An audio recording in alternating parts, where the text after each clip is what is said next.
पाथरी विधानसभा मतदारसंघाची मतमोजणी 30 फेऱ्यात 14 टेबलावर होणार 23 नोव्हेंबर 2024 रोजी।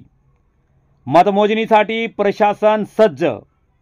एकूण 14 टेबलावर 30 फेरीत होणार मतमोजणी। पाथरी विधानसभा मतदारसंघ निवडणुकीची मतदान प्रक्रिया बुधवार दिनांक 20 रोजी पार पडली। यात पाथरी विधानसभा मतदारसंघात पुरुष 2,03,045, महिला 1,90,197, तृतीयपंथी 2, एकूण 3,93,244। मतदारापैकी पुरुष 1,47,146, महिला 1,31,958, एकूण 2,79,104।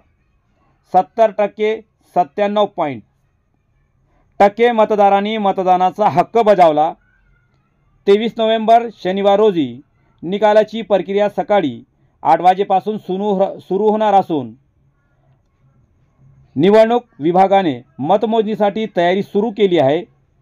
मतमोजणीसाठी नियुक्त केलेल्या अधिकाऱ्यांसाठी शुक्रवार रोजी दुपारी 1 वाजता शासकीय औद्योगिक शिक्षण व प्रशिक्षण संस्था विटा रोड पाथरी येथे प्रशिक्षण देण्यात येणार आहे। मतमोजणी ईव्हीएम ठेवलेल्या ठिकाणी शासकीय औद्योगिक शिक्षण व प्रशिक्षण संस्था विटा रोड पाथरी येथे 23 नोव्हेंबर शनिवार रोजी सकाळी 8 वाजेपासून सुरू होणार आहे। प्रथम टपाली मतपत्रिका व सैन्य दलातील मतदार या मतांची मोजणी होणार आहे। त्यानंतर ईव्हीएमवरील सर्व नोंदवलेले मतदानाची 14 टेबलावर एकूण 30 फेरीत मतमोजणी होणार असून त्यासाठी प्रत्येक टेबलावर एक सूक्ष्म निरीक्षक, एक मतमोजणी सुपरवायझर व एक मतमोजणी सहाय्यक यांची नियुक्ती केली आहे।